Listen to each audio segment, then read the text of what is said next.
मोहित ने शांत ज़ारा को देखा और उनका दिल तेज धड़कना शुरू हो गया। क्या उन्होंने इस बार बहुत अधिक बल का उपयोग किया और विपरीत प्रभाव पड़ा? ठीक वैसे ही जैसे वे तीनों चुप थे और नहीं जानते थे कि क्या कहना है। एक चाची किचन से बाहर आई और धीरे से और सम्मानपूर्वक मोहित से कहा, युवा मास्टर, अब दोपहर हो गई है। तुम और तुम्हारे मेहमान लंच कब करना चाहेंगे? ये सुनकर मोहित अपने होश में वापस आए। जैसे ही वह चाची को जवाब देने वाले थे, ज़ारा ने उन्हें बाधित किया, जिनका स्वर जल्दी में था और उनके चेहरे पर एक अत्यधिक अप्राकृतिक अभिव्यक्ति थी। मैं तुम्हारा बाथरूम उधार ले रही हूँ। धन्यवाद। जैसे ही वह बोली, वह खड़ी हो गईं और बाथरूम की ओर चली गईं। मोहित ने किसी को उन्हें वॉशरूम ले जाने के बारे में सोचा, लेकिन उनकी हरकतों ने उन्हें दूर कर दिया। मोहित ने ज़ारा की पीठ को देखा जैसे वह अप्राकृतिक और जल्दी में चली गईं। अचानक उन्हें कुछ समझ में आया लगता था। वह मुस्कुराए और किचन लेडी को निर्देश दिया, एक भोजन तैयार करो। ज़ारा, जिन्होंने पहली मंजिल पर बाथरूम का दरवाज़ा धकेल दिया था, सिंक के संगमरमर पर उनके हाथ थे। उन्होंने अपना सिर नीचे किया और कुछ भारी सांसें छोड़ीं। उनका दिल अव्यवस्थित था और बहुत तेज धड़क रहा था। वसंत हवा ने अचानक शांत और शांतिपूर्ण स्थिर पानी को घुमा दिया। लहरों के बाद वह लंबे समय तक अपनी मूल आरामदायक उपस्थिति में वापस नहीं आ सकी। ये भावना ज़ारा के लिए बहुत विदेशी थी। वह थोड़ी घबरा गई थीं। वह कारण के बारे में बहुत गहराई से सोचना नहीं चाहती थीं। उन्हें लगा कि अगर वह अधिक आराम करेंगी तो सब कुछ काफ़ी बदल जाएगा। उन्हें नहीं पता था कि यह अच्छा है या बुरा, इसलिए वह इससे बचती रहीं। ज़ारा ने अपना सिर उठाया और आईने में खुद को देखा। उनकी आंखें पानी वाली और क्रिस्टल साफ थीं और उनका चेहरा हल्का लाल था, एक युवती की तरह जिसने अभी अभी प्यार का अनुभव किया हो। हालांकि केवल वह जानती थी कि उनका दिमाग उस पल भी स्पष्ट था। ज़ारा ने अपना चेहरा धोया जैसे वह मोहित के लिए अपने उभरते हुए प्यार को धोने की कोशिश कर रही हों। उन्हें नहीं पता था कि किसी पर अच्छा प्रभाव और पसंद होने की भावना को छिपाना असंभव था। प्यार धीरे धीरे अधिक से अधिक भारी होता जाएगा जैसे ही वह गहराई से छिपा जाएगा। ये कम या गायब नहीं होगा। ज़ारा एक शानदार व्यक्ति थी, लेकिन वह इन चीज़ों को नहीं समझती लिखती थी। उनके पुनर्जन्म के बाद उनका 16 वर्षीय शरीर उनके 2 जीवनों के अनुभव को ले जाता था। उनकी आत्मा की परिपक्वता सतह पर जो दिखाई देता था उससे कहीं अधिक थी। चौथी, युवा मिस, क्या तुम ठीक हो? युवा मालिक अभी भी तुम्हारे खाने का इंतजार कर रहे हैं। नौकरानी की कोमल आवाज़ बाथरूम के बाहर से आई। ज़ारा ने तिरछे ढंग से दरवाजे पर नज़र डाली और जवाब दिया, मैं जानती हूँ, मैं आऊँगी। मोहित ने ज़ारा को ऊपर देखा, जो अभी अभी लौटी थी, और धीरे से मुस्कुराए, मैंने तुम्हारे घर कई बार खाना खाया है। हमने आज बदला चुकाया है। आओ और चाची के खाना पकाने को चखो। क्या वह तुम्हारी तुलना कर सकती हैं? ज़ारा चलकर आई और मोहित को ऊपर देखा। मुझे अभी अपनी माँ से खबर मिली है। वह मुझे ढूंढ रही हैं, इसलिए मुझे अब वापस जाना होगा। मोहित दंग थे। वह नहीं समझ पाए कि ज़ारा कुछ ही मिनटों में अपने ठंडे और दूर के रूप में क्यों लौट आईं। जीवंत ज़ारा कहाँ चली गई? मोहित के चेहरे पर मुस्कान जम गई। एक लंबे समय के बाद उन्होंने धीरे से कहा, चूंकि तुम व्यस्त हो, मैं तुम्हें नहीं रोकूंगा।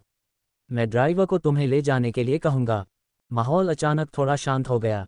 ज़ारा ने मोहित की कोमल फिर भी निराश और अकेली अभिव्यक्ति देखी और उनके लिए थोड़ा दुख महसूस किया। एक ठहराव के बाद उन्होंने सहमति में सिर हिलाया।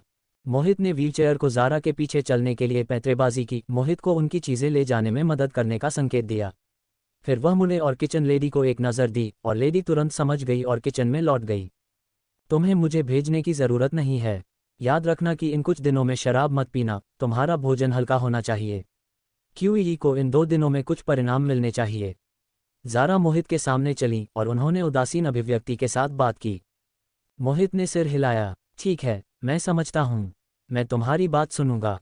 उन्होंने ज़ारा की बात सुनी और सहयोग करने को तैयार थे, लेकिन उन्होंने उन्हें भेजना बंद नहीं किया। चूंकि मोहित हमेशा एक व्हीलचेयर में घूमते थे, वो फैमिली हाउस के सामने यार्ड में कोई दहलीज या कदम नहीं थे। कोई सीधे पार्किंग लॉट तक व्हीलचेयर में बैठ सकता था। ज़ारा ने देखा कि मोहित उनकी दस्तावेज़ों और बैग को कार में रखने में मदद कर रहे थे। वह मुड़ी और मोहित को देखा, कार में बैठ गईं और चली गईं। मोहित को उन दोनों के बीच की असहज और शांत आभा पूरी तरह से समझ में नहीं आई। उन्होंने ड्राइवर को कार बाहर निकालते हुए देखा, मोहित की ओर मुड़े और पूछा, यह एक बड़ा अवसर है। युवा मालिक, तुमने चौथी मिस को रुकने के लिए क्यों नहीं कहा? क्या एक साथ भोजन करना अच्छा नहीं है? मोहित ने आंगन के गेट से बाहर निकलती कार को देखा। उन्होंने हल्का सा आह भरी और धीरे से कहा, क्या तुम्हें नहीं लगता कि उनका एक बहुत रहस्यमय स्वभाव है? अधिकांश समय वह मासूम और रोमांटिक होती हैं, लेकिन कभी कभी मुझे लगता है कि वह उतनी खुश नहीं है जितनी वह लगती हैं। उनके स्वभाव और आत्मा में हमेशा बहुत सारी जटिल चीज़ें मिली हुई हैं। मोहित ने अपनी नज़र वापस ली, सिर नीचे किया और एक धीमी आवाज़ में बोले, और ये जटिल चीज़ें उन्हें पीछे खींच रही हैं। ऐसा लगता है जैसे वह अपनी पीठ पर बहुत सारी चीज़ें लेकर चल रही हैं। मोहित ने धीरे से अपनी भावनाएं व्यक्त की जैसे ही उनका मूड भारी हो गया। किसी कारण से उनका दिल ज़ारा के लिए दुख रहा था। मोहित स्वाभाविक रूप से इन नाजुक भावनाओं को नहीं समझ सकते थे। उन्होंने भी उन चीज़ों को नहीं देखा जो युवा मालिक ने चौथी मिस में कही थीं। हालांकि उन्होंने अभी भी उन्हें सांत्वना दी। शायद ये बस इसलिए है कि चौथी मिस का रहने का वातावरण युवा होने के बाद से अच्छा नहीं था, इसलिए वह अपने सहकर्मियों से अधिक परिपक्व लगती हैं। यह कोई बुरी बात नहीं है। मोहित ने मोहित की बातें सुनी और उदासीनता से अपना सिर हिलाया, लेकिन वह मोहित की टिप्पणियों से पूरी तरह से सहमत नहीं थे। ज़ारा की परिपक्वता और बुद्धिमत्ता इतनी सरल नहीं थीं। उनमें परिपक्वता का एक गहरा स्तर था जो उनकी आत्मा का वजन था। मोहित को लगा कि ज़ारा के बारे में कुछ और होना चाहिए जिसके बारे में वह नहीं जानते थे। और ठीक इन्हीं चीज़ों ने ज़ारा को अपनी स्वीकारोक्ति और ईमानदारी में झिझकने पर मजबूर किया। एक बड़े विस्तार तक मोहित ने पहले ही ज़ारा की वर्तमान मानसिक स्थिति और भावनाओं का पता लगा लिया था। उनका अंतर्ज्ञान सही था, ज़ारा संघर्ष कर रही थीं और डगमगा रही थीं। इस बीच ज़ारा, जो कार में चली गई थीं, वर्तमान में अपना फ़ोन पकड़े हुए थीं और लीकिन द्वारा उन्हें भेजे गए संदेशों की जांच कर रही थीं। ज़ारा ने एक अजीब अभिव्यक्ति के साथ अपना फ़ोन देखा। उन्होंने एक पल के लिए सोचा और सामने ड्राइवर से कहा, तुम्हें मुझे घर भेजने की ज़रूरत नहीं है, किनारे पर रुक जाओ। ये सुनकर मोहित के ड्राइवर ने सिर हिलाया और जवाब दिया, हाँ मिस।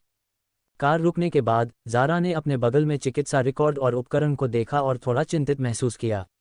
ड्राइवर ने ज़ारा की परेशानी महसूस की लगती थी और झिझकते हुए सुझाव दिया, क्या चौथी मिस बाहर जाकर कुछ मामलों को संभालने वाली हैं? तुम्हारे लिए इन चीज़ों को ले जाना असुविधाजनक है, तो मैं तुम्हें उन्हें घर भेजने में मदद क्यों न करूं? ये सुनकर ज़ारा ने अपना सिर उठाया और उन्हें देखा। उन्होंने धीरे से सिर हिलाया और कहा, यह अच्छा है, बस इसे गार्ड के पास छोड़ दो और उन्हें बताओ कि मैं घर पहुंचने पर इसे ले लूंगी। हाँ मिस, ड्राइवर ने जवाब दिया। ज़ारा खड़ी हो गईं और कार से बाहर निकल गईं, ये सोचते हुए कि यह व्यवस्था उत्कृष्ट थी। जटिलताओं को रोकने के लिए लीकिन और ईशा ग्रुप के लोगों से मिलने के लिए इन गोपनीय और व्यक्तिगत वस्तुओं को लाना बेहतर नहीं था। उन्हें गार्ड की जगह छोड़ने से घर पर लोगों को परेशान करने की चिंता नहीं थी। यह उत्कृष्ट था। ज़ारा का दिमाग विचारों से भरा हुआ था, लेकिन उनके हाथ चलना बंद नहीं हुए। उन्होंने लीकिन को एक कॉल किया। बहन ज़ारा, क्या तुमने मेरा संदेश देखा? ईशा फंस गया और कहा कि वह आज दोपहर चाय घर के दरवाजे से हमारे स्टाफ से मिलने वाला है। जब लीकिन ने देखा कि ज़ारा ने उन्हें कॉल बैक किया है, तो उन्होंने जल्दी से ईशा ग्रुप की स्थिति की रिपोर्ट दी। ज़ारा चुपचाप लीकिन की बातें सुनी और एक पल की चुप्पी के बाद उन्होंने आदेश दिया, मासाहारू को पहले जाकर शांत करने दो। मैं बाद में व्यक्तिगत रूप से मिलने जाऊंगी। ठीक है, मैं समझता हूँ बहन ज़ारा। तुम अब कहाँ हो? क्या तुम्हें मुझे पिक करने की ज़रूरत है? लेकिन वर्तमान में यीमेन चाय घर के सुरुचिपूर्ण कमरों में से एक में थे। कंप्यूटर जिसे वह हमेशा अपने साथ लेकर चलते थे, टेबल पर था। उन्होंने ज़ारा से चिंता के साथ कहा।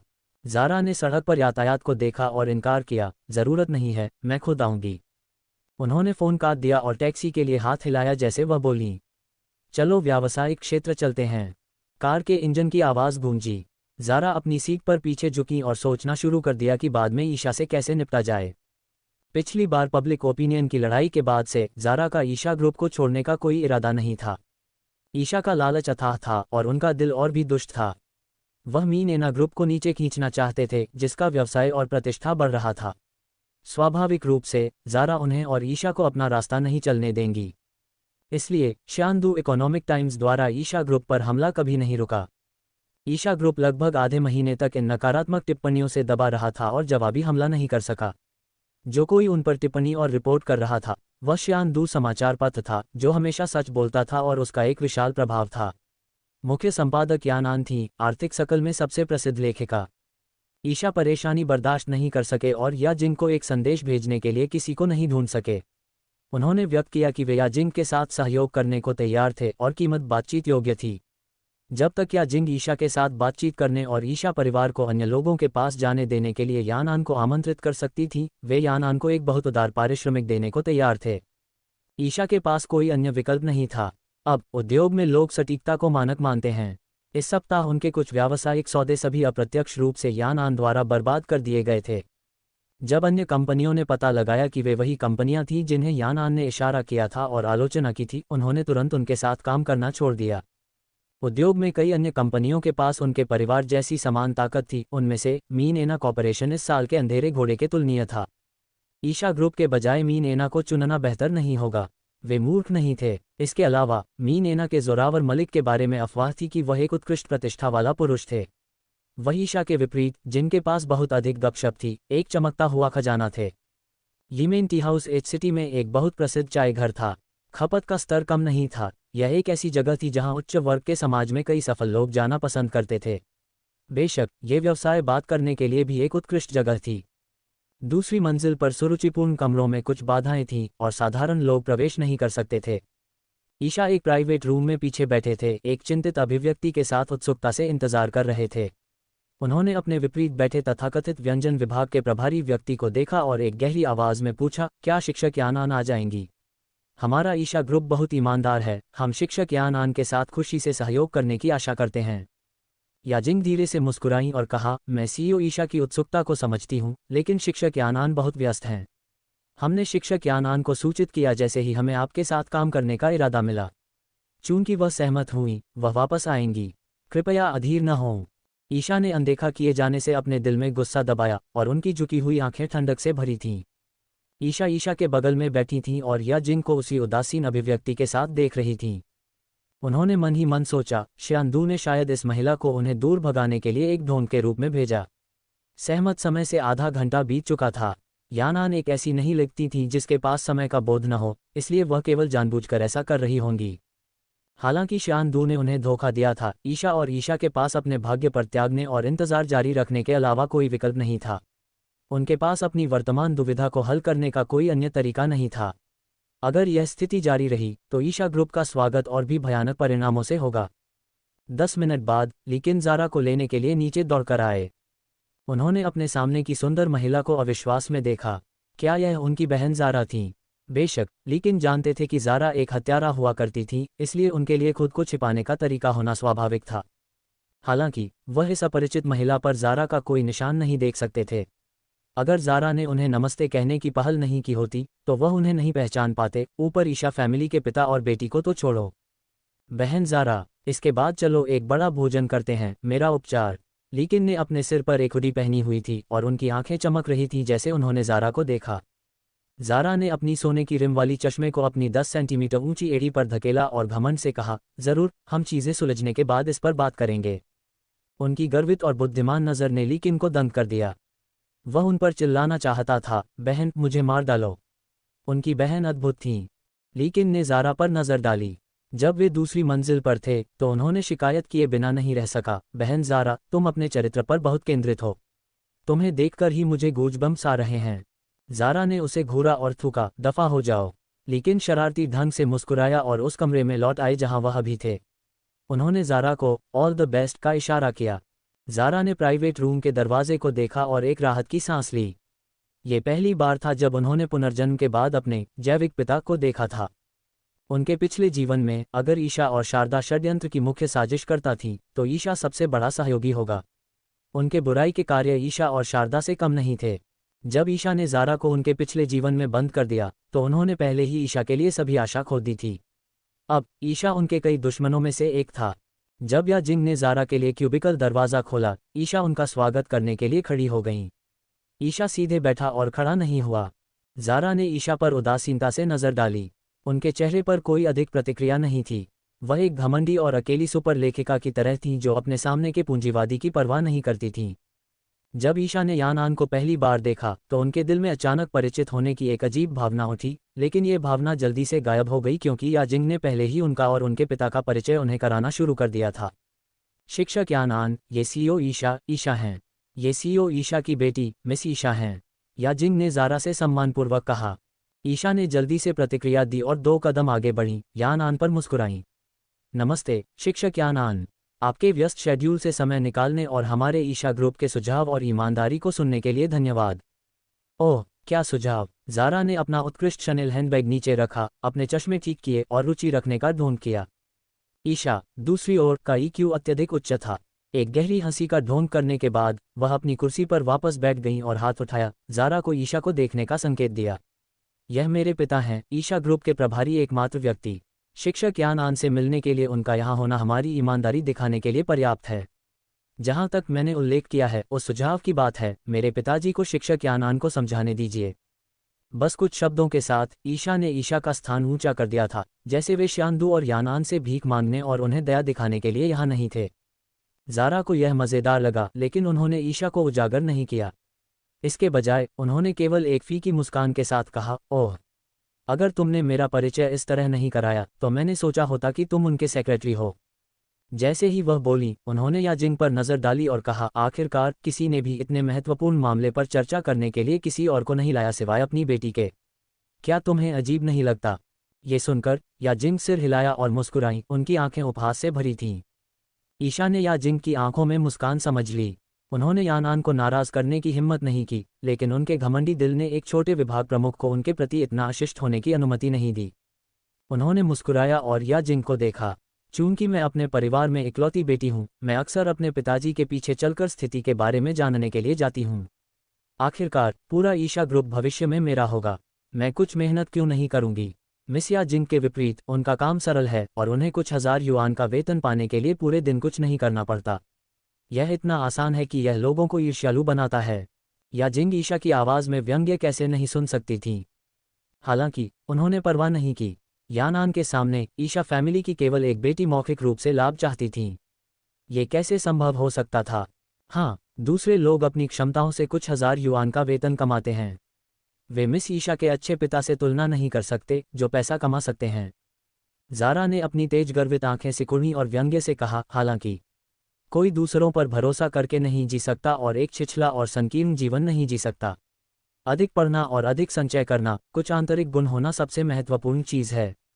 तो क्या हुआ अगर वह ईशा फैमिली की इकलौती बेटी है? दुनिया बदल गई है। क्या होगा अगर एक दिन यह उपसर्ग अचानक गायब हो गया? क्या वह अंधी नहीं होगी?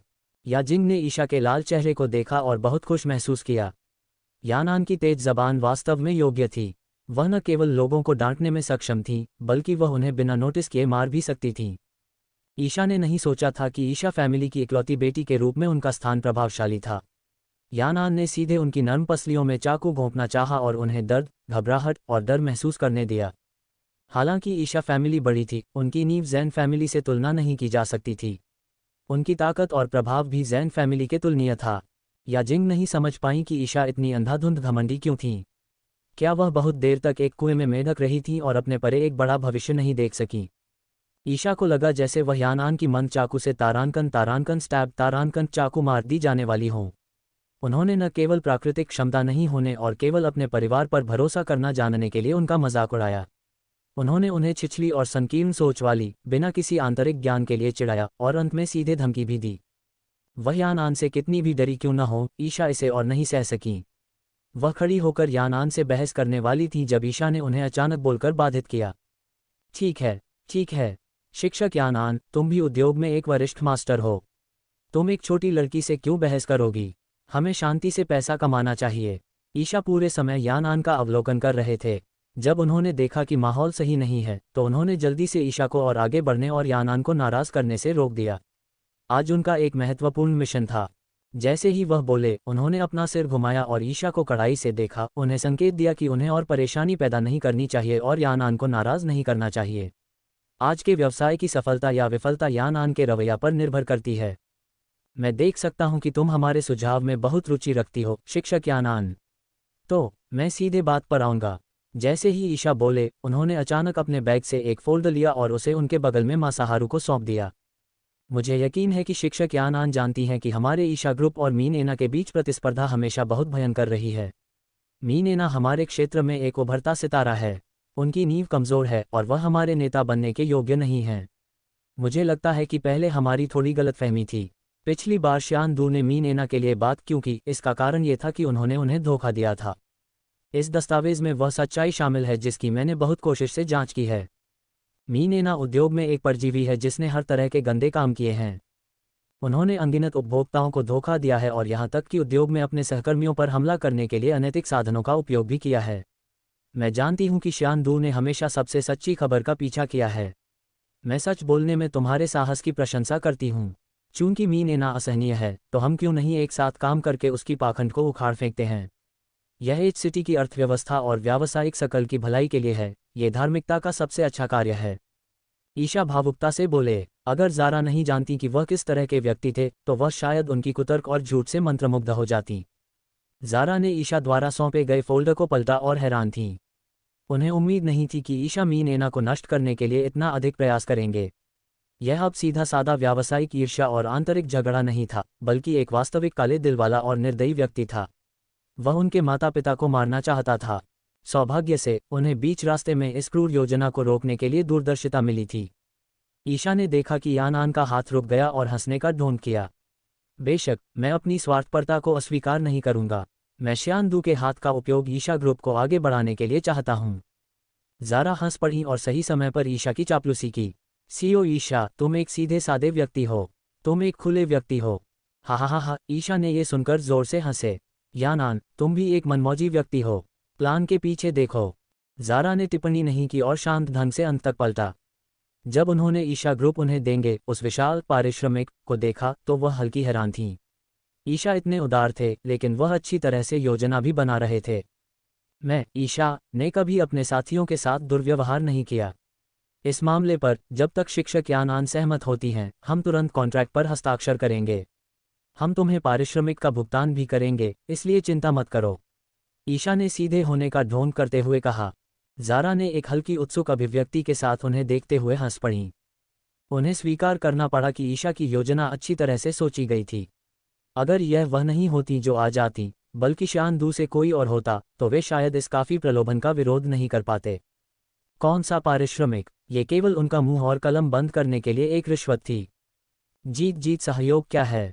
वह केवल उन्हें ग्रुप में खींचना और मीन एना पर हमला करने और ईशा ग्रुप को बढ़ावा देने के लिए उनके प्रभाव और पृष्ठभूमि का उपयोग करना चाहता था। यह एक शानदार योजना थी। ईशा की दयालुता, धार्मिकता, नैतिकता और धार्मिकता के शब्दों से धोखा मत खाओ।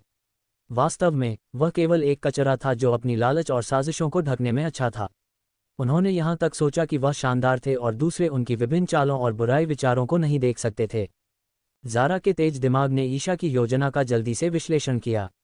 जब उन्होंने इसे समझ लिया तो उनके मजबूत और निडर दिल ने उनके असीम गुस्से को दबाना शुरू कर दिया। उन्हें पता होना चाहिए था कि वे मीन एना ग्रुप पर लालच नहीं करते थे क्योंकि वे चाहते थे। उन्होंने मीन एना को नष्ट करने और हड़पने की योजनाएं पहले ही बना ली थीं। यह उनकी जैविक बेटी की अचानक उपस्थिति के कारण नहीं था कि उनके दिमाग में वे बुरी सोचें आईं।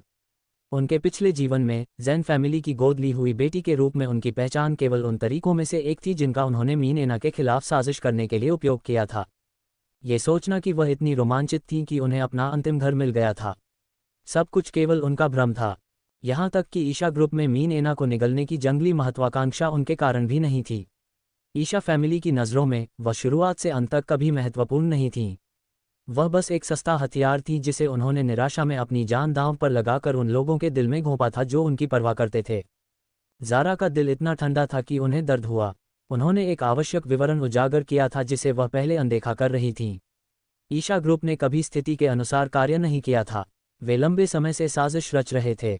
जितनी जल्दी ईशा फैमिली ने मीन एना पर हमला करने की पहल की, उन्हें समझ जाना चाहिए था कि यह सब केवल उनके कारण नहीं हुआ।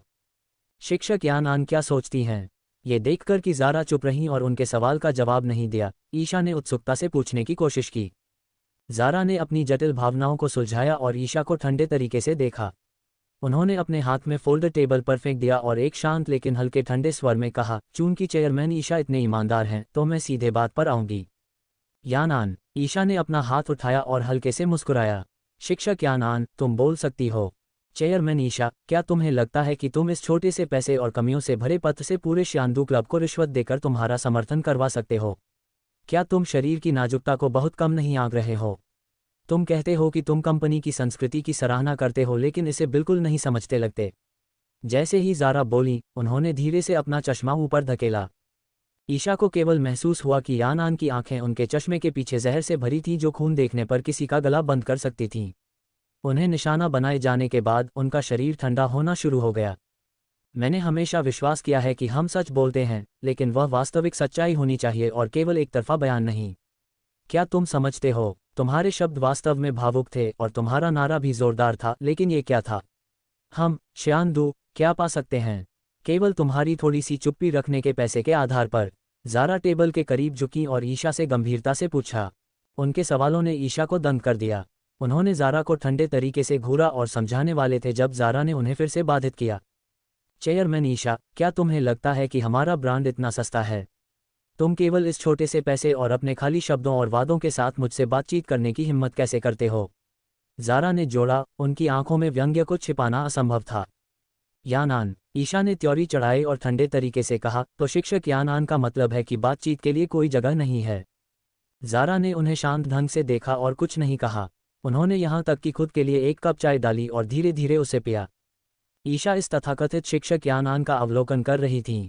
उन्होंने यानान को बहुत अजीब पाया। यानान में वास्तव में एक विद्वान का गर्व और अहंकार था, लेकिन उसी समय बहुत सारा असंस्कारी लालच और महत्वाकांक्षा भी थी। यानान एक सरल व्यक्ति नहीं थी। उनकी आंखों में उनके पिताजी का उन्हें जीतने का प्रयास बेकार हो सकता है, और वह जो चाहती थी वह और भी शानदार हो सकता है। इसलिए यह नहीं था कि इस व्यावसायिक सौदे में बातचीत के लिए कोई जगह नहीं थी, बल्कि बातचीत के तरीके को बदलना चाहिए। ईशा को कुछ समझ में आया लगता था। उन्होंने यानान को देखा और मुस्कुराई। हाँ, शिक्षक यानान सही हैं। अगर सुनहरे साइन बोर्ड को इतनी कम कीमत पर बेचा जा सकता था, तो शिक्षक यानान के साथ बड़ी योजना पर चर्चा करने के लिए यहाँ बैठना हमारी बारी कैसे हो सकती थी? मासाहारू मुस्कुराई, जैसे उन्होंने आखिरकार जो कुछ चाहती थी वह सुना था, और कहा, चूंकि हमने पहले ही इतना कुछ कहा है, मैं सीईओ ईशा के साथ सीधे बात पर आऊंगी। ये पहली बार नहीं है जब हमें आपसे इस तरह का अनुरोध मिला है, चेयरमैन ईशा। ईशा ने मासाहारू को देखा, जो बोल रही थी, और उनकी आंखों में एक हल्का संदेह था। वे तुम्हारे मुकाबले बेहतर शर्तें भी पेश कर सकते हैं, चेयरमैन ईशा, मासाहारू ने एक मुस्कान के साथ जारी रखा। लेकिन हमने कभी उनके साथ काम करने के लिए सहमति नहीं दी। क्या तुम जानते हो क्यों? वह इसलिए है क्योंकि हम जिन चीज़ों की रक्षा कर रहे हैं वे उनसे कहीं अधिक कीमती हैं। मासाहारू ने ईशा के जवाब का इंतजार नहीं किया और खुद ही अपना सवाल जवाब दिया। ईशा ने अपनी सुंदर आंखें सिकुड़ी और आत्मविश्वास से कहा, दुनिया लाभ के लिए लोगों से भरी हुई है। उनकी वर्तमान प्रतिष्ठा और प्रभाव उन्हें एक बेहतर कीमत के योग्य बनाता है। याजिंग ने ईशा को देखा और एक मुस्कान के साथ अपनी उंगलियां चटकाईं, जैसे उन्होंने अभी अभी हुई बहस की परवाह नहीं की। याजिंग का स्वर बदल गया।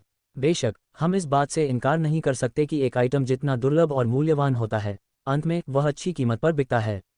हम हमेशा अपने व्यावसायिक क्षेत्र का विस्तार करने में रुचि रखते हैं, और हम हमेशा उन चीज़ों में रुचि रखते हैं जो तुम्हारी कंपनी करती है। बातचीत इस चरण तक पहुंच गई थी और पहले ही ईशा और ईशा की अपेक्षाओं से अधिक थी। उन्हें उम्मीद नहीं थी कि श्यानदू समाचार पत्र और यानान में इतनी महान दूरदर्शिता और महत्वाकांक्षाएं होंगी। हालांकि दूसरे विचार पर यह पुष्टि हो गई थी कि श्यानदू समाचार पत्र पहले से ही देश की शीर्ष समाचार कंपनियों में से एक था। पूरे समाचार उद्योग को विकसित करने में उनके लिए कोई सफलता प्राप्त करना मुश्किल होगा। उनके लिए अन्य क्षेत्रों में विस्तार करना चाहना वास्तव में तर्कसंगत था।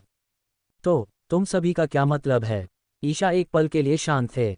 उन्होंने अपना सिर उठाया और ईशा की आंखों से मिले इससे पहले कि वह धीरे से बोले। वह ईशा की आंखों में समान उत्साह देख सकते थे। याजिंग ने जो कहा था उससे श्यानदू ईशा ग्रुप का दोस्त होना चाहिए। याजिंग ने जो व्यक्त किया वह शायद यानान का इरादा था। वे कुछ क्षेत्रों में ईशा ग्रुप के साथ सहयोग चाहते थे। ज़ारा ने देखा कि याजिंग ने उनके लिए माहौल बनाने में मदद की थी। वह मुस्कुराईं और अपनी क्रॉस की टांगें नीचे रख दीं। एक कोमल स्वर में उन्होंने कहा, हालांकि हम ईशा ग्रुप के लिए खबर को नकली नहीं कर सकते, हम कुछ क्षेत्रों में उनके साथ सहयोग करना चाहेंगे। ईशा हल्का सा चौंक गए। उन्हें पूरी तरह से नहीं समझ आया कि यानान का क्या मतलब था। चूंकि वे मीन एना कॉर्पोरेशन को नष्ट करने के लिए ईशा ग्रुप के साथ काम करने को तैयार नहीं थे, तो उन्होंने क्यों कहा कि वे एक क्षेत्र में ईशा ग्रुप के साथ सहयोग करना चाहते हैं? क्या यह आत्मा विरोधाभासी नहीं था? यानान क्या चाहती थीं? ईशा का दिमाग अभी तक सब कुछ संसाधित नहीं कर पाया था, लेकिन ईशा ने मोड़ और घुमाव समझ लिए थे। उनके दिल में एक योजना थी और उन्होंने ईशा को शांत और आत्मविश्वास से देखा, इससे पहले कि वह यानान की ओर मुड़ी, और कहा, हम स्वाभाविक रूप से श्यानदू के साथ एक व्यावसायिक साझेदारी करके खुश होंगे। लेकिन शिक्षक यानान, क्या तुम इस पर बात करने के लिए हम सभी का प्रतिनिधित्व कर सकती हो? ज़ारा के सुंदर लाल होठों पर एक बहुत दयालु मुस्कान थी। उनकी आंखों की जोड़ी, जो चश्मे से ढकी हुई थी, कई अंधेरी चीजें छिपा रही थीं। ईशा इन दो जीवनों में हमेशा की तरह घमंडी लगती थीं। उज्ज्वल ईशा ने सोचा कि उन्होंने उन्हें और श्यानदू को नियंत्रण में ले लिया है और शायद गुप्त रूप से यानान का अच्छी तरह से उपयोग करने की साजिश रच रही थी। ज़ारा और ईशा दो जीवनों के प्रतिद्वंद्वी होने के योग्य थीं। ईशा की समझ ज़ारा के बारे में शायद ईशा से अधिक थी। उन्होंने वास्तव में ईशा के विचारों का अनुमान लगाया था और जाल के हर कदम की योजना बनाई थी। वह आत्मधार्मिक ईशा के अपने आप उसमें कदम रखने का इंतजार कर रही थी, ईशा के साथ जो उनके तालमेल के साथ तालमेल नहीं बिठा सका। याजिंग हल्के से हंस पड़ी, ईशा और ईशा का ध्यान खुद पर आकर्षित किया। ये समय आ गया है कि मैं प्रेसिडेंट ईशा और मिस ईशा को फिर से परिचय कराऊं। जैसे ही वह बोली, उन्होंने ज़ारा को देखा और सम्मानपूर्वक कहा, शिक्षक यान आन शियानदू की सुनहरी कलम प्रमुख ही नहीं है, बल्कि हमारे शियानदू इकोनॉमिक टाइम्स के महत्वपूर्ण साझेदारों में से एक भी हैं। दूसरे शब्दों में, शिक्षक यान आन शियानदू समाचार पत्र कार्यालय के बॉसों में से एक हैं। मिस ईशा, क्या तुम्हें लगता है कि हमारी शिक्षक यान आन के पास अब तुम्हारे साथ सहयोग पर चर्चा करने का अधिकार है? याजिंग के शब्दों ने ईशा और ईशा को चौंका दिया। उन्हें कभी उम्मीद नहीं थी कि उनके सामने की विद्वान और कुलीन यानान शियानदू प्रकाशन कंपनी के साझेदारों में से एक थी। हे ईश्वर, यह महिला बहुत भयानक थी। ईशा ने आश्चर्य में यानान को देखा। अगर यानान अग्रणी समाचार पत्र उद्योग की बॉस थी, तो वह कितनी अमीर थी। कोई आश्चर्य नहीं कि जब उनके पिता ने उन्हें एक बड़ी राशि देने की पेशकश की तो उन्होंने तिरस्कार किया था। ये पता चला कि उन्हें उनके पिता के छोटे से पैसे की परवाह नहीं थी। कोई आश्चर्य नहीं कि यानान की इतनी बड़ी महत्वाकांक्षाएं थीं और वह पूरे ईशा ग्रुप के साथ काम करना चाहती थीं। ईशा ने सोचा कि उन्हें समझ आ गया है कि क्या हो रहा था, इसलिए उन्होंने हैरान होने का ढोंग किया। जैसे उन्होंने ज़ारा को देखा और कहा, तो शिक्षक यानान की ऐसी शानदार पहचान है। मैं पहले अशिष्ट हो रही थी। शियानदू का एहसान प्राप्त करके हम भी बहुत सम्मानित हैं। शिक्षक यानान, अगर आपके पास अगले कदम के लिए कोई विस्तृत योजनाएं हैं तो आप मुझे बता सकती हैं। हमारा ईशा कॉर्पोरेशन आपका स्वागत करता है हमसे जुड़ने के लिए। ज़ारा ने ईशा को देखा और एक संतुष्ट मुस्कान दी। मुझे मिस ईशा जैसे स्मार्ट लोगों के साथ व्यवहार करना पसंद है। यह मेरा समय और ऊर्जा बचाता है। ईशा मुस्कुराई जैसे उन्होंने कुछ आत्मविश्वास हासिल कर लिया हो। उन्हें लगा कि जब तक वह यानान को स्थिर कर सकती हैं और शियानदू और ईशा ग्रुप के बीच सहयोग का इरादा पुष्टि कर सकती हैं, उन्हें किसी और चीज़ की चिंता नहीं करनी पड़ेगी। ईशा ग्रुप का पब्लिक ओपिनियन संकट हल हो गया था और उन्होंने एक महत्वपूर्ण सहयोगी हासिल किया था। यह एक तीर से दो शिकार करने की एक अद्भुत बात थी। उन दोनों के बीच पहले हुई बहस ने ईशा को सोचने पर मजबूर कर दिया था कि आज की मीटिंग निष्फल होगी।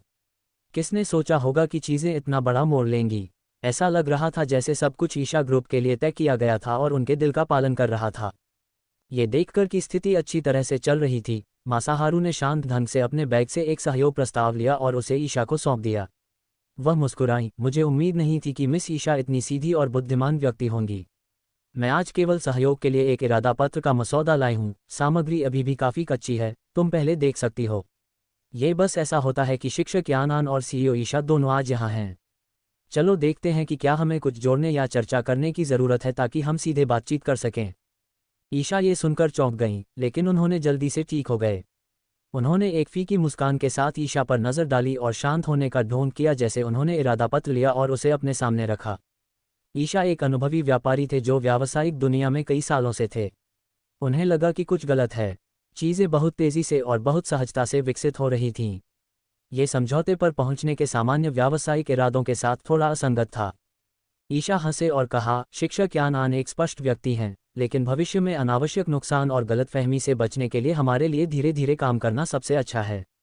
हमें लगता है कि हमें अभी भी आपके द्वारा सौंपा गया इरादा पत्र ईशा कॉर्पोरेशन को वापस करना और हमारे निदेशक बोर्ड की राय पूछना चाहिए। आखिरकार, यह कोई छोटा मामला नहीं है, हमें अभी भी सावधान रहना और नियमों का पालन करना चाहिए। क्या तुम्हें नहीं लगता, शिक्षक यानान? ईशा ने अपनी आंख के कोने से अपने पिता पर नज़र डाली। वह उनकी प्रतिक्रिया नहीं समझ पाईं और उनके सहयोग से असहमत थीं। ये स्पष्ट रूप से उनके लिए महान लाभ और कोई नुकसान नहीं था। वह नहीं समझ पाईं कि उनके पिता इतने सावधान क्यों थे। हालांकि रहस्यमय यानान को देखते हुए उनके दिल में अभी भी कुछ सावधानियां थीं, इसलिए उन्होंने चुप रहना चुना। बेशक, ज़ारा जानती थीं कि उनका लक्ष्य इतनी आसानी से हासिल नहीं होगा। ईशा शानदार नहीं थे, लेकिन उनके पास बहुत अधिक व्यावसायिक अनुभव था। वह एक कम समय में उनका भरोसा नहीं पा सकती थीं। ज़ारा जल्दी में नहीं थीं, वह इसे धीरे धीरे लेंगी। वैसे भी अभी भी एक लंबा रास्ता तय करना था। जब तक उन्होंने ईशा ग्रुप के व्यावसायिक मानचित्र पर हमला नहीं किया, उन्हें भविष्य में उनसे निपटने का मौका नहीं मिलने की चिंता नहीं करनी पड़ेगी। केवल एक लंबी लाइन डालकर ही कोई एक बड़ी मछली पकड़ सकता था। इसमें कुछ भी बुरा नहीं है। सीईओ ईशा का सावधान और चिंतित होना सामान्य है। ये ठीक है, हम ईशा ग्रुप की खबर का इंतजार करेंगे। जैसे ही ज़ारा बोली, उन्होंने अपनी घड़ी पर नज़र डाली और याजिंग से पूछा, हाउटियन के साथ हमारी मीटिंग कब होगी? देर होना अच्छा नहीं है। याजिंग समझ गईं और सम्मानपूर्वक ज़ारा से कहा, अभी भी जल्दी है शिक्षक यानान। आपको चिंता करने की ज़रूरत नहीं है, मैंने सब कुछ व्यवस्थित कर दिया है, हम देर नहीं होंगे। ज़ारा ने सिर हिलाया और ईशा पर मुस्कुराई। ठीक है, मुझे आज तुमसे बात करके बहुत अच्छा लगा।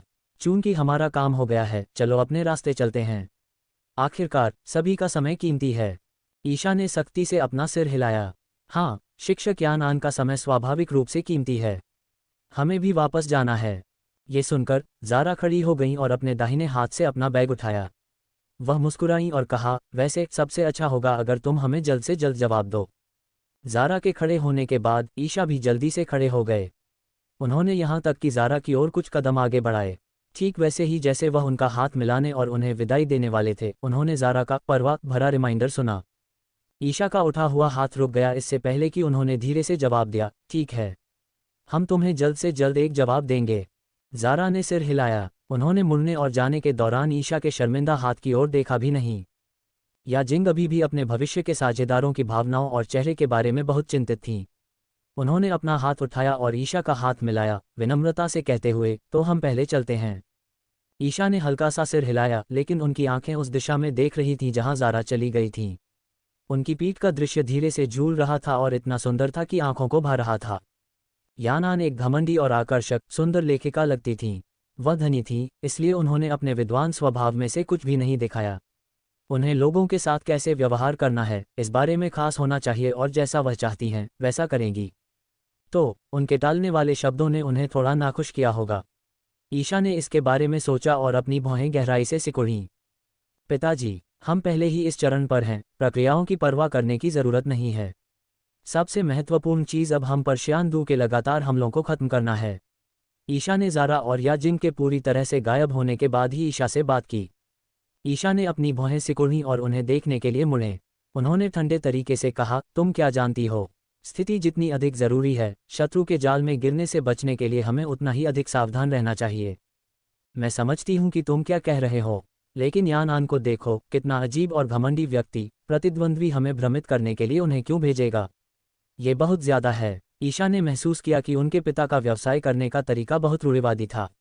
इस व्यक्तित्व के साथ वह व्यावसायिक दुनिया में कभी सफल नहीं होंगे। ईशा ने अपनी भौहें नीचे की और इस पर गंभीरता से सोचा। ईशा ने जो कहा वह अकारण नहीं था। यानान की विभिन्न प्रतिक्रियाओं को अभी याद करते हुए वास्तव में कुछ भी संदिग्ध नहीं था। उन्होंने उनकी प्रलोभन की माध्यम पर तिरस्कार किया और उन्हें नाराज करने से नहीं डरीं। उन्होंने अपने साझेदार की मदद की और सीधे ईशा को फटकार लगाए। सौभाग्य से वह समय पर उनकी मदद के लिए आए थे, अन्यथा यानान वहीं छोड़कर चली जाती। उनके जाने से पहले उन्होंने जो कुछ कहा उससे ऐसा लगा कि वे इस सहयोग का एकमात्र लक्ष्य नहीं थे। चेन फैमिली का हाउटियन ग्रुप भी उनके लक्ष्यों में से एक था। ईशा ने ये भी सोचा था। उन्होंने अपनी भौहें सिकुड़ीं और चिढ़ से कहा, उन्होंने हाउटियन के लोगों को भी पूछा, क्या वे चीज़ों की तुलना करने की कोशिश कर रहे हैं। हम इस अवसर को नहीं गंवा सकते पिताजी, हमारे पास कोई बेहतर विकल्प नहीं है। ईशा ने अपना ब्रीफकेस और इरादा पत्र लिया जिसे ईशा ने पहले उनके सामने रखा था। चलो यहाँ इस बारे में बात नहीं करते हैं, चलो पहले कंपनी वापस चलते हैं। जहाँ तक हाउटियन की बात है, हम किसी परिचित से पूछने के बाद पता लगाएंगे कि वे क्या कर रहे हैं। ईशा के पास फिलहाल ईशा के सुझाव पर सहमत होने के अलावा कोई विकल्प नहीं था। हालांकि इस मामले में देरी नहीं की जा सकती थी। वह अभी भी श्यानदू के साथ जल्द से जल्द काम करना चाहती थीं। जबकि ईशा फैमिली के पिता और बेटी अभी भी घबराहट में यानान के सच्चे इरादों और काम करने के तरीके का अनुमान लगा रहे थे, चाहे घर के दरवाजे के बाहर काली माईबैक लग्जरी कार में, लेकिन पहले ही अपनी बहन ज़ारा को देख रहे थे। उनकी आंखें चमकना शुरू हो गई थीं और उनकी प्रशंसा छिपी नहीं जा सकती थी। बहन ज़ारा, तुम अद्भुत हो, तुम हमेशा के लिए मेरी भगवान हो। ऐसी शानदार अभिनय कौशल के साथ अगर तुम अभिनय नहीं करती तो पूरे मनोरंजन उद्योग के लिए एक नुकसान होगा। वह सर्वश्रेष्ठ अभिनेत्री माँ कहलाती है, उनकी अभिनय कौशल तुम्हारी तुलना भी नहीं कर सकती। अगर तुम मनोरंजन उद्योग में प्रवेश करती तो तुम्हें उन साधारण महिलाओं से निपटने की ज़रूरत भी नहीं होगी। शाही दूत ली दौड़कर आना और ज़ारा को गले लगाना चाहता था, लेकिन ज़ारा ने उनके चेहरे पर एक हाथ दबाया और उन्हें वापस उनकी सीट पर धकेल दिया। याजिंग सामने की यात्री सीट पर बैठी थीं और लीकिन के छेड़ने और चापलूसी को सुनकर हंस रही थीं। हाँ, लेकिन तुम्हें नहीं पता, लेकिन बहन ज़ारा की प्रतिक्रिया और जवाबी हमला अभी मेरे दिल को तेज धड़का दिया। बहन ज़ारा का ईशा पर शुरुआती तिरस्कार ने मुझे होश खो दिया। मुझे डर था कि ईशा शत्रुतापूर्ण हो जाएगा और चला जाएगा। फिर भी ईशा ने स्मार्ट एक्ट किया और हमारे लिए बात की। मैं हंसी से मर रही हूँ। जैसे ही वह बोली, उन्होंने मेकअप हटा रही ज़ारा को देखने के लिए उत्साह से मुड़ी। उन्होंने सम्मानपूर्वक पूछा, बहन ज़ारा, क्या तुम्हें डर नहीं था कि ईशा फैमिली के पिता और बेटी हमारे जाल में नहीं फंसेंगे? ज़ारा ने अपना मेकअप हटाया। उन्होंने याजिंग के सवाल का जवाब देना नहीं भूला। ईशा फैमिली के पिता और बेटी अपनी रस्सी के अंत पर हैं, ज़ारा ने एक गहरी आवाज़ में कहा। उनके पास हमसे सहमत होने के अलावा कोई अन्य विकल्प नहीं है। ईशा सोचती है कि वह स्मार्ट है और हमारे दिमाग को पढ़ सकती है, लेकिन वह नहीं जानती कि हमेशा उससे बेहतर कोई होता है। यह अच्छा है, मुझे उससे निपटने का कोई तरीका सोचने की ज़रूरत नहीं है। दूसरी ओर, वह बूढ़ा लोमड़ी ईशा को बेवकूफ़ बनाना आसान नहीं है। जैसे ही वह बोली, उन्होंने याजिंग पर एक नज़र डाली और आदेश दिया, ईशा को जांचने से रोकने के लिए जाओ और इन कुछ दिनों में विभिन्न कंपनियों में जाने के लिए कुछ लोगों के समूहों की व्यवस्था करो। मैं विश्वास नहीं करती कि वे शांत बैठ सकते हैं। जब तक सहयोग समझौते पर हस्ताक्षर नहीं होता, ईशा ग्रुप धीरे धीरे मेरे द्वारा नियंत्रित किया जाएगा। जब मासाहारू ने यह सुना तो उसने सिर नीचे किया और सम्मानपूर्वक जवाब दिया, हाँ बहन ज़ारा। ज़ारा ने सिर हिलाया। उनकी बातचीत के बीच में उन्होंने पहले ही अपने चेहरे पर भारी मेकअप हटा दिया था। उनके साथ बातचीत बैठक से तेज और उत्कृष्ट गोल्ड मेडल टीकाकार यान आन भी गायब हो गईं। लेकिन जानते थे कि ज़ारा के पास बहुत सारे उत्कृष्ट कौशल थे। जैसे ही उन्होंने उन्हें अपना मेकअप हटाते हुए देखा, उन्हें लगा जैसे वह एक परिवर्तन कर रही हैं। यान आन और ज़ारा दो पूरी तरह से अलग व्यक्ति थे, लेकिन जब ज़ारा ने यान आन का अभिनय किया तो यह एक मछली के पानी में लौटने जैसा स्वाभाविक था। इसीलिए उन्होंने कहा कि ज़ारा एक फिल्म रानी थी। ज़ारा ने अपने हाथ में मेकअप रिमूवर कॉटन फेंक दिया और लीकिन की सितारों भरी आंखों की परवाह नहीं की। वह पीछे झुकी और सामने की सीट में याजिंग से धीरे से कहा, तुम्हारा मेरे साथ सहयोग अभी भी उत्कृष्ट था। जब हम वापस जाएंगे तो मैं तुम्हें एक बड़ा लाल पैकेट भेज दूंगी। तुम और लीकिन इस मामले पर नज़र रखेंगे। जब याजिंग ने ज़ारा की तारीफ सुनी तो वह इतनी खुश थी कि वह लगभग ज़मीन से उड़ गईं। मुख्य रूप से जब उन्होंने आखिरी वाक्य सुना तो वह खुशी से फूट रही थीं। एक लाल पैकेट से अधिक मनोरंजक कुछ नहीं था। धन्यवाद बहन ज़ारा। बहन ज़ारा उदार हैं, मैं समझती हूँ, चिंता मत करो बहन ज़ारा। याजिंग, जिन्हें लाल पैकेट मिला था, एक बच्चे की तरह खुश थीं। उन्होंने जल्दी से अपने बॉस के प्रति अपना प्यार व्यक्त किया। जब लीकिन ने यह सुना तो उन्होंने नाखुशी से बड़बड़ाया, बहन ज़ारा, क्या तुमने लाल पैकेट देते समय किसी को भुला दिया? मैंने भी आज बहुत मदद की है, ठीक है। मैंने यहाँ तक कि सर्वेलांस फुटेज फिर से पोस्ट किया और तुम्हारी बातचीत रिकॉर्ड की। मुझे लाल पैकेट का हिस्सा क्यों नहीं मिला? मैं खुश नहीं हूँ। ज़ारा ने उन्हें असहाय ढंग से देखा, उनके मुंह का कोना फड़का और उन्होंने थोड़ा शरारती ढंग से कहा, ठीक है, तुम केवल एक लाल पैकेट और एक बड़ा भोजन के बीच चुन सकते हो, तो तुम चुनो। लीकिन ने उन्हें घूरने का ढोंग किया और एक हल्के पीड़ित स्वर में कहा, केवल बच्चे ही चुनाव करते हैं, मुझे वे सभी चाहिए। जैसे ही वह बोले, उन्होंने ज़ारा की आस्तीन खींची और नखरे करते हुए कहा, क्या तुम करोगी बहन ज़ारा? ठीक है बहन ज़ारा, मैं जानता हूं कि तुम सबसे अच्छी हो। ज़ारा ने महसूस किया कि उनके माथे पर नसों का फटना हो रहा है। उन्होंने अपना सिर घुमाया और ठंडे तरीके से कहा, तुम्हें ठीक से बोलना बेहतर होगा। कृपया मुझे तुम्हें मारने के लिए मजबूर मत करो। तुम्हारी उम्र क्या है? अभी भी नखरे कर रहे हो। अगर बूढ़े आदमी को इसके बारे में पता चला तो वह तुम्हारी त्वचा फटने तक तुम्हें पीटेंगे। बहन ज़ारा बस मुझे डराने की कोशिश कर रही है। तुम इतने प्यारे मुझे कैसे मार सकती हो? बूढ़े आदमी को पसंद आता है जब मैं उनसे नखरे करता हूँ, तुम जानती हो। लीकिन ने एक अविश्वस्त तरीके से पलटकर जवाब दिया। ज़ारा निःशब्द थीं। उन्होंने इस बेशर्म व्यक्ति से बात नहीं करना चाहा। याजिंग सामने बैठी थीं और उनके चेहरे पर एक असहाय अभिव्यक्ति थी। वह उन दोनों को मजाक करते हुए सुनकर मनोरंजित थीं। सतह पर ज़ारा और लीकिन के बीच एक श्रेष्ठ अधीनस्थ रिश्ता लगता था। फिर भी केवल आंतरिक कर्मचारी जानते थे कि ज़ारा लीकिन को एक दोस्त या एक छोटे भाई के रूप में मानती थीं। लेकिन बूढ़े आदमी ली का आदमी था, इसलिए वह स्वाभाविक रूप से ज़ारा के करीब था। चूंकि बूढ़े आदमी का उल्लेख किया गया था, लीकिन को भी अपने दादाजी के निर्देश याद आए। उन्होंने आह भरी और ज़ारा से कहा, ठीक है, मैं तुम्हें लाल पैकेटों का धोखा नहीं दूंगा।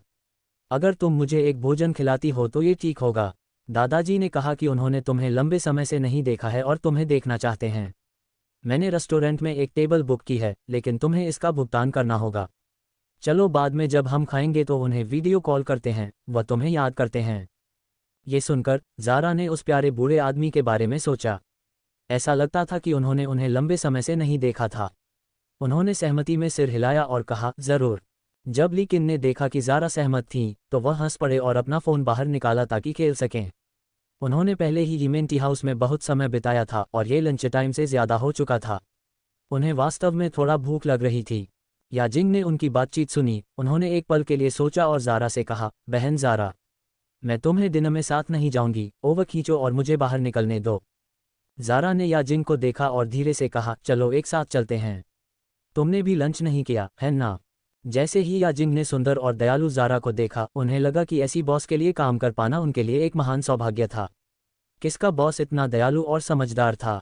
वह न केवल अपने अधीनस्थों को लाल पैकेट देंगी, बल्कि उन्हें एक रेस्टोरेंट में एक सुपर मुश्किल से मिलने वाला भोजन भी खिलाएंगी। वह उनसे प्यार क्यों नहीं कर सकती? ये सोचकर याजिंग ने अपनी मुट्ठियां कसकर भींच लीं, जैसे उन्हें मुर्गे का खून इंजेक्ट किया गया हो।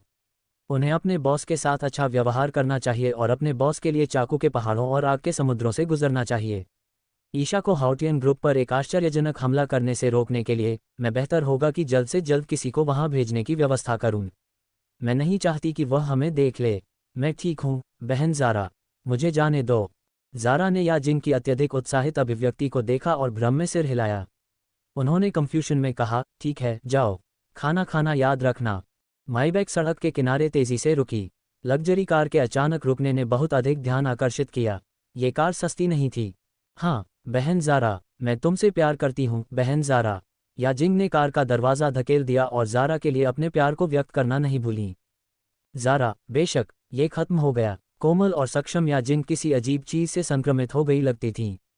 जैसे ही ज़ारा ने इसके बारे में सोचा, उन्होंने अचानक लीकिन को देखने के लिए मुड़ी। उन्होंने सिर हिलाया, ये सोचते हुए कि उन्हें कारण मिल गया था। लीकिन को अचानक उनकी रीढ़ में एक ठंडक दौड़ती हुई महसूस हुई।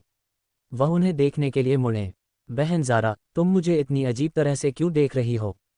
ज़ारा ने अपनी नज़र वापस ली और कहा, मुझे संदेह है कि याजिंग तुम्हारे साथ लंबे समय से रही है और तुम्हारे द्वारा गुमराह हो गई है। लेकिन निःशब्द था, जैसे उन्होंने एक छिपी कड़वाहट के साथ उन्हें देखा। वह नाराज़गी और अनिच्छा को दूर किया जब वे रेस्टोरेंट पहुंचे और टेबल पर शानदार भोजन देखा। तुम पहले खा सकते हो, मैं बूढ़े मास्टर को एक कॉल करूंगा। ज़ारा लीकिन के बगल में बैठी और उनसे धीरे से कहा। लीकिन की आंखें सामने के स्वादिष्ट भोजन पर टिकी थीं। उन्होंने सिर हिलाया, ज़रूर। ज़ारा ने तुरंत बुजुर्ग ली को एक वीडियो कॉल किया। 2 सेकंड बाद वीडियो कॉल जुड़ गया। ऐसा लगा जैसे दूसरा पक्ष उनका इंतज़ार कर रहा था। जब ज़ारा ने वीडियो कॉल में बूढ़े आदमी को देखा तो वह मुस्कुराए बिना नहीं रह सकी। तुमने इतनी जल्दी क्यों उठाया? क्या तुम मेरे कॉल का इंतज़ार कर रहे थे? तुम ये भी जानती हो कि दादाजी तुम्हारे कॉल का इंतज़ार कर रहे हैं, है ना?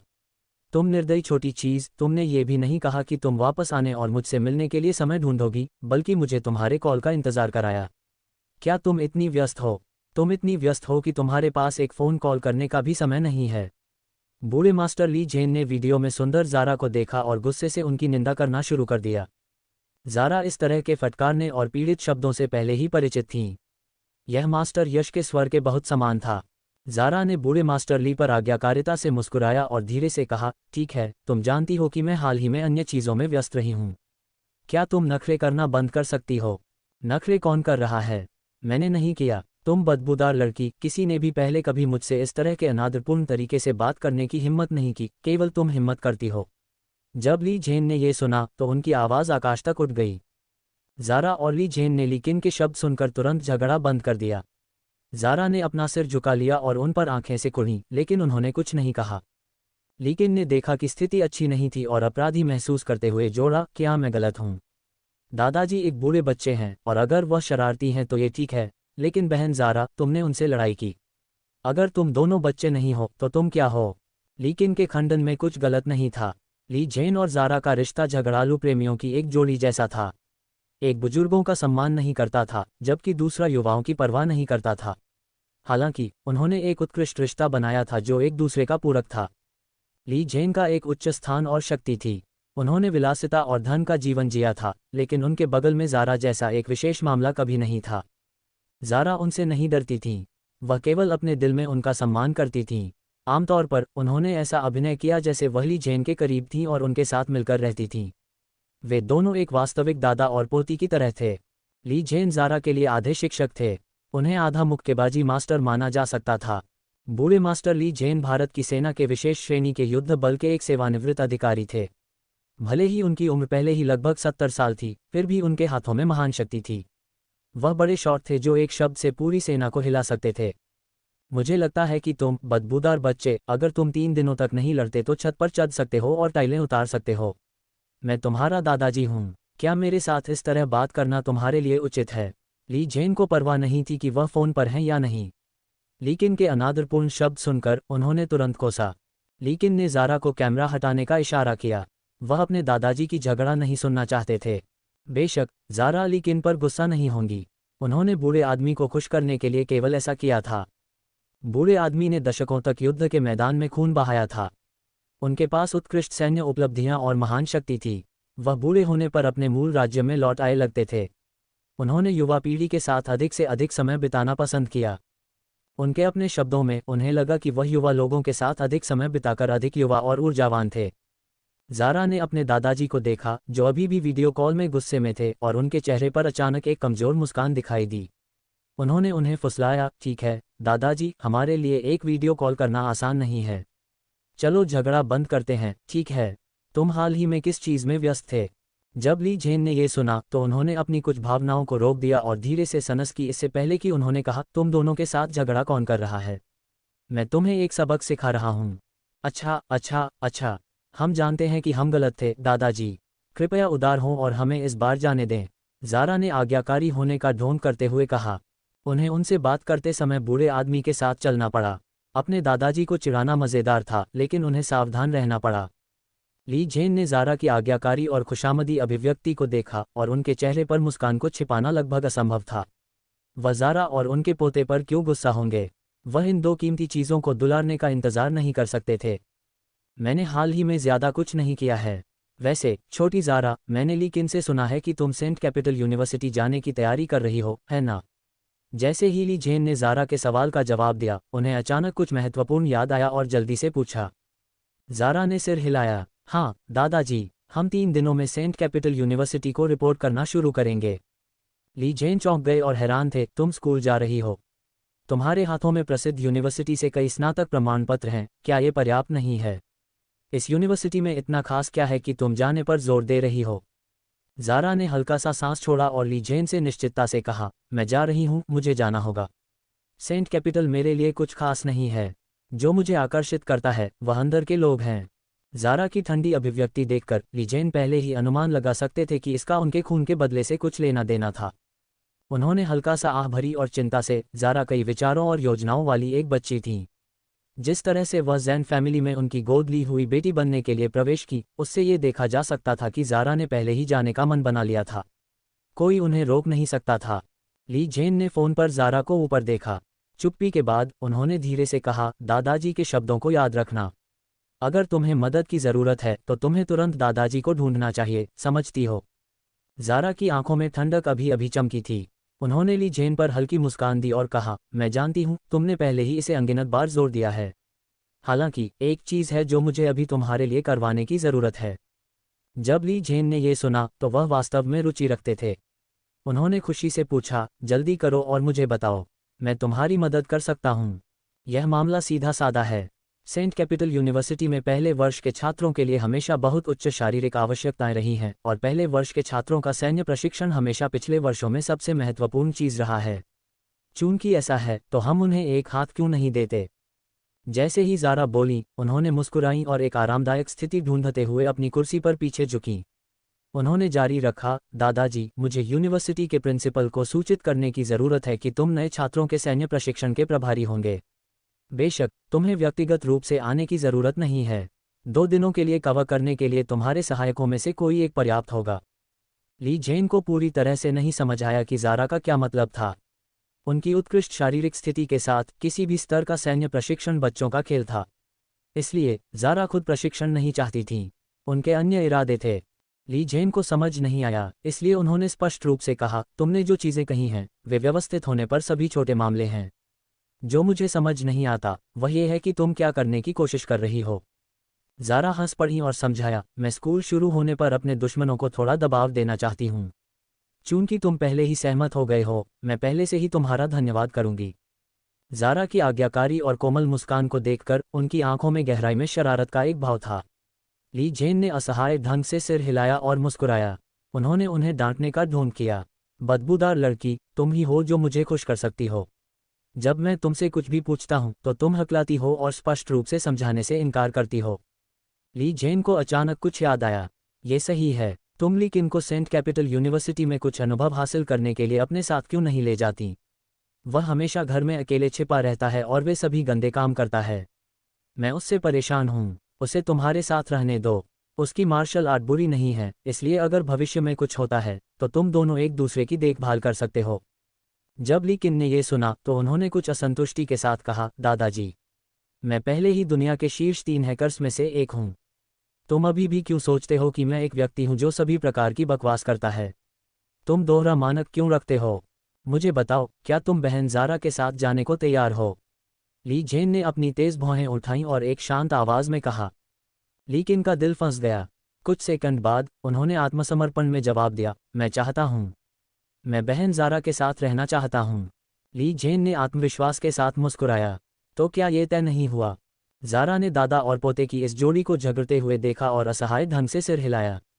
उन्होंने सोचा कि लीकिन को उनकी मदद करने के लिए उनके बगल में रखना अच्छा था। वह एक उत्कृष्ट सहायक होगा। अगर कोई और ज़ारा के वर्तमान विचारों को जानता तो वे शायद इतने हैरान होंगे कि उनके दांत गिर जाएंगे। लीकिन किस तरह का व्यक्ति था? वह सैन्य और राजनीतिक दुनिया में बड़े शॉट ली जेन का सबसे छोटा पोता था। वह ली फैमिली का युवा मास्टर था। हालांकि ज़ारा केवल चाहती थी कि वह उनका सहायक बने। उन्हें नहीं पता था कि उन्हें ज़ारा की ढिठाई पर उपहास करना चाहिए या बुरे आदमी ली जेन की मुक्त श्रेणी नीति के बारे में शिकायत करनी चाहिए। ली जेन ने हमेशा महसूस किया था कि ज़ारा एक उत्कृष्ट और अलग बच्ची थी। उन्होंने लीकिन को ज़ारा के बगल में रखा था, उम्मीद थी कि लीकिन उनसे अधिक सीख सकते हैं। उन्हें ज़ारा भी बहुत पसंद थी, इसलिए यह एक तीर से दो शिकार करना था। वह न केवल लीकिन को प्रभावित कर सकती थी, बल्कि उन्हें ज़ारा जैसी एक उत्कृष्ट प्रतिभा को अपने किनारे लाने का भी अवसर मिल सकता था। ठीक है, ये तय हो गया। 3 दिन बाद लीकिन मेरे साथ सेंट कैपिटल को रिपोर्ट करने आएगा, लेकिन तुम्हें अपनी पहचान छिपाने की ज़रूरत है। ज़ारा ने हल्का सा सिर हिलाया और गर्मजोशी से कहा। ज़ारा को उम्मीद नहीं थी कि एक भोजन के बाद उन्हें एक छोटा अनुयायी मिल जाएगा जो अब से उनका पीछा करेगा। लीकिन ने अपना गोल पेट थपथपाया और ज़ारा को देखने के लिए मुड़ा। वह ज़ारा से केवल कुछ महीने छोटे थे, लेकिन वह पहले से ही उनसे आधा सिर ऊंचे थे। वह एक कूल लैपटॉप बैग लेकर चल रहे थे और उनका युवा और ऊर्जावान रूप कई राहगीरों का ध्यान आकर्षित करता था। समान रूप से सुंदर ज़ारा के साथ वह एक आंखों को आकर्षित करने वाले किशोर ड्रामा मूर्ति की तरह लगते थे। उन्होंने ज़ारा से पूछा, बहन ज़ारा, तुम आगे कहाँ जा रही हो? मैं तुम्हें एक राइड दूंगा। ज़ारा ने उन्हें देखा, एक पल के लिए सोचा और कहा, ठीक है, मुझे विशाल सागर विला क्षेत्र में ले चलो। मुझे वहाँ कुछ काम है। लीकिन ने सिर हिलाया और ज़ारा के लिए पीछे का दरवाज़ा खोला। वे दूर से बात करते समय बहुत अंतरंग लगते थे और उनकी मुद्राएं बहुत करीब थीं। वे इतने अच्छी तरह से मेल खाते थे कि वे एक सुनहरे लड़के और जैद लड़की की एक जोड़ी की तरह लगते थे। अयान कार की खिड़की पर झुका हुआ था, सीधे ज़ारा और लीकिन की ओर घूर रहा था। वह अपना मोबाइल फ़ोन बाहर निकालकर एक तस्वीर लेना और इसे मोहित को भेजना चाहता था, लेकिन ज़ारा बहुत जल्दी कार में बैठ गई, इसलिए वह इसे पकड़ नहीं सका। वह केवल माईबैक की साइड प्रोफाइल और कार के लाइसेंस प्लेट की कुछ तस्वीरें ले सका। उन्होंने अपने फ़ोन पर तस्वीर खींची, ज़ारा के बगल में लड़के के चेहरे पर जूम करने की कोशिश की, लेकिन उन्हें एहसास हुआ कि वह चूक गया था और इसे नहीं देख सका। पछतावे से उन्होंने खुद से बड़बड़ाया, मैंने सोचा था कि मैं एक चेहरे का शॉट ले सकता हूं और भाई मोहित से एक इनाम पा सकता हूं। मैं बहुत लापरवाह था। हालांकि भाई मोहित के प्यार में फंसाने के तरीके अच्छे नहीं थे। इतनी देर हो गई है और उन्होंने अभी भी चौथी मिस को दूसरे लड़कों के साथ डेट पर जाने दिया। मैं बूढ़े भाई मोहित को समझ नहीं सकता। वह युवा हनकों से प्रतिस्पर्धा नहीं कर सकते। जैसे ही वह बोले, उन्होंने तस्वीर मोहित को और गपशप की अपनी व्याख्या भेजी। अगर मोहित को उनके अपमानजनक टिप्पणियों के बारे में पता चलता तो वह शायद उनका छोटा सिर टुकड़ों में तोड़ देंगे। उन्होंने केवल इसलिए साहसी होने की हिम्मत की क्योंकि मोहित का गुस्सा हाल ही में सुधरा था।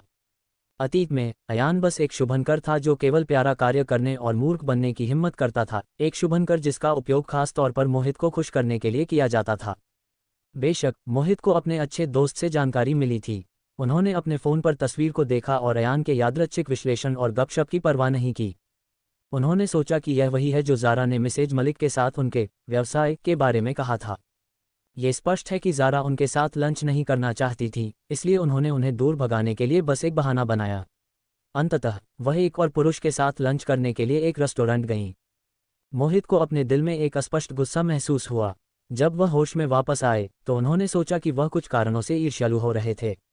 पहले यह नीलामी में पुरुष था, अब यह एक और युवा और सुंदर पुरुष था। ज़ारा पुरुषों को आकर्षित करने में अच्छी थी। मोहित ने अपना मन बना लिया था। उन्हें लगा कि वह अब गर्म पानी में उबले हुए मेढक की तरह ज़ारा का पीछा नहीं कर सकते थे।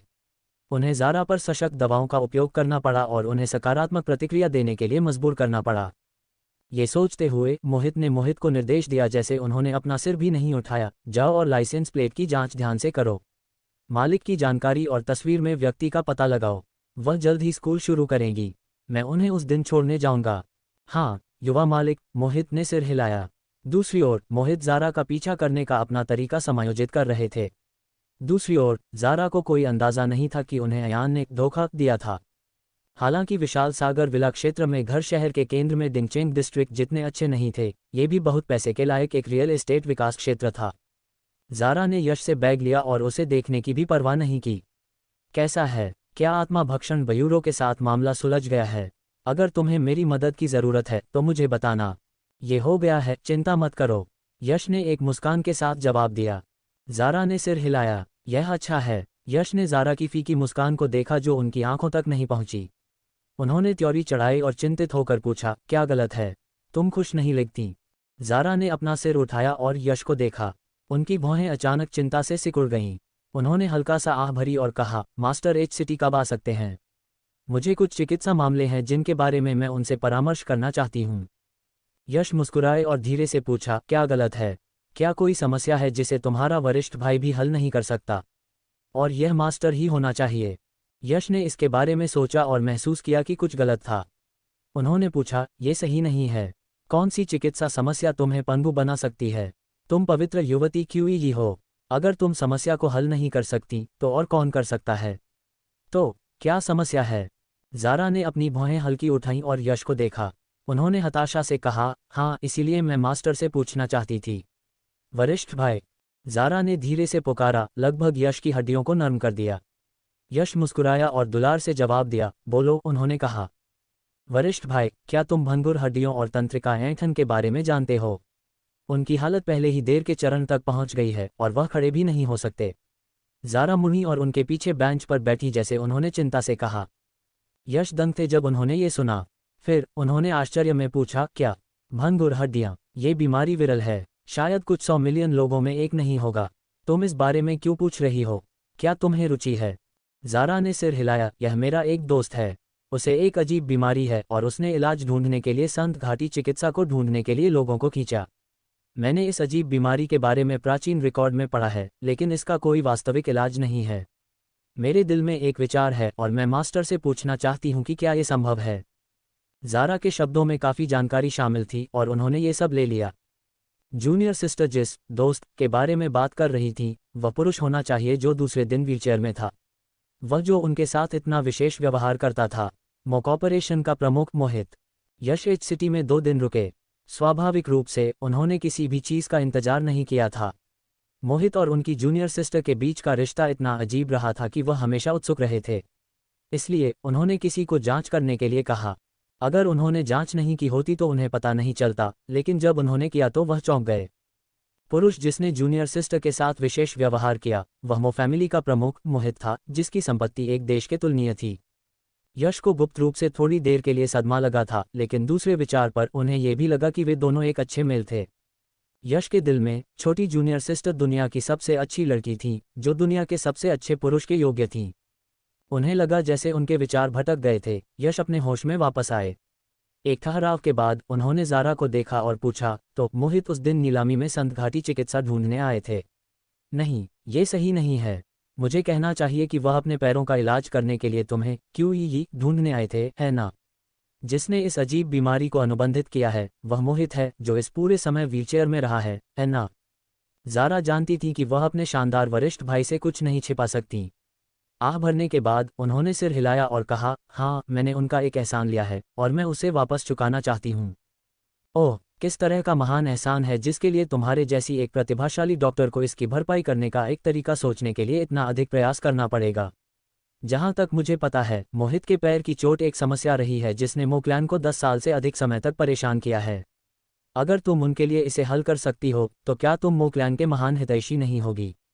क्या तुम्हें नहीं लगता कि जब तुम कहती हो कि तुम केवल मोहित के एहसान को चुकाना चाहती हो तो तुम अतिरंजित कर रही हो?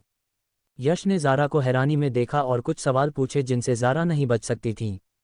यश को चिंता नहीं थी कि ज़ारा मोहित के पैर का इलाज नहीं कर पाएंगी। जब तक वह चाहती थी वह कुछ भी कर सकती थी। कुछ और था जो अधिक महत्वपूर्ण था। एक व्यक्ति जो छोटी जूनियर सिस्टर जैसी एक प्रतिभा को इतनी सावधानी और सतर्कता से इलाज करने के लिए मजबूर कर सकता था, वह साधारण दोस्त नहीं था। ज़ारा नहीं जानती थी क्यों, लेकिन उन्हें अपने वरिष्ठ के चिढ़ाने और उत्सुक नज़र के तहत थोड़ा अपराधी महसूस हुआ। क्या तुम संत घाटी के वरिष्ठ भाई गुशुन के बारे में भूल गई हो?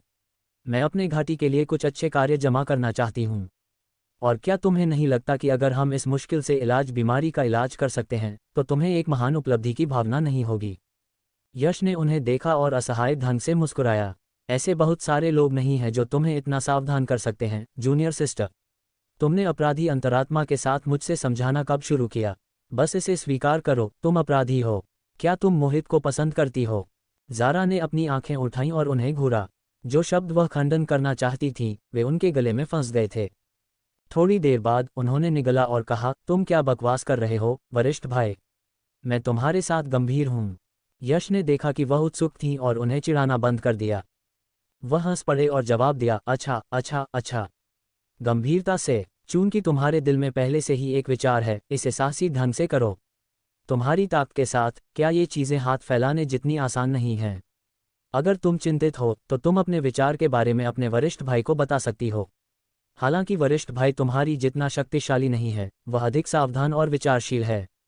मैं तुम्हें देखने में मदद कर सकता हूं कि क्या तुमने कुछ खो दिया है या इसे उत्कृष्ट बनाने की ज़रूरत है। ज़ारा ने इसे अपने चेहरे पर नहीं दिखाया, लेकिन वह यश के सवाल से चौंक गई थीं। क्या तुम मोहित को पसंद करती हो? ये पहली बार था जब किसी ने उनसे मोहित के लिए उनकी भावनाओं के बारे में इतनी सीधे पूछा था। बेशक इसमें वह भी शामिल थी जो उनसे बच रही थी। उन्होंने खुद से कभी इस सवाल को इतनी ईमानदारी से नहीं पूछा था। ज़ारा ने महसूस किया कि मोहित के सामने उनकी उदासीनता का अभिनय पूरी तरह से गिर गया था। उन्होंने अपना दिल बंद कर दिया था, निर्दयी बन गई थी और अपनी अकेलापन बंद कर दिया था। जब तुम किसी को पसंद करते हो तो तुम यह नहीं छिपा सकते कि तुम चाहती हो। ये तुम्हारी आंखों, शरीर की हरकतों और अभिव्यक्ति से स्पष्ट होगा। इसे छिपाया नहीं जा सकता। ज़ारा को अचानक थोड़ा थका हुआ महसूस हुआ। उन्होंने यश को देखा और उनका सवाल जवाब देना नहीं भूली। ठीक है, मैं वापस जाऊंगी और वरिष्ठ के लिए एक विस्तृत और पूर्ण इलाज योजना बनाऊंगी। मुझे देखने में मदद करो कि क्या मुझे कुछ जोड़ने की ज़रूरत है। यश ने अपनी जूनियर सिस्टर को देखा जो अचानक अपनी आत्मा खो चुकी थी और उन्हें सांत्वना दी। एक के जीवन में ऐसे समय होते हैं जब किसी को इतना रोकने की ज़रूरत नहीं होती। भले ही तुम मोहित को पसंद नहीं करती, फिर भी तुम्हारा उन पर एक अच्छा प्रभाव है। यह एक बहुत कीमती भावना है, इसलिए इसे बर्बाद मत करो। भले ही तुम्हें पता चले कि तुम एक साथ आने के बाद एक दूसरे के लिए उपयुक्त नहीं हो, तुम वह नहीं हो जो हार मान सकती है। तुम इतनी युवा, सुंदर और प्रतिभाशाली हो। उन्हें घबराना और डरना चाहिए। ज़ारा असहाय थीं। वरिष्ठ, तुम सहयोग में बहुत अच्छे हो। चीज़ें अभी तक निश्चित भी नहीं हैं और तुम पहले ही भविष्य के बारे में सोच सकते हो। मैंने क्यों नहीं महसूस किया कि तुम्हारे पास इतनी समृद्ध कल्पना है? यश ये सुनकर हंस पड़े। उन्होंने उन्हें देख लिया लगता था और कहा, ठीक है, मैं तुम्हें अब और नहीं चिढ़ाऊंगा। मैंने जो कहना चाहा वह खत्म कर दिया है और तुमने पहले ही कपड़े ले लिए हैं। तुम्हें जल्दी से वापस जाना चाहिए।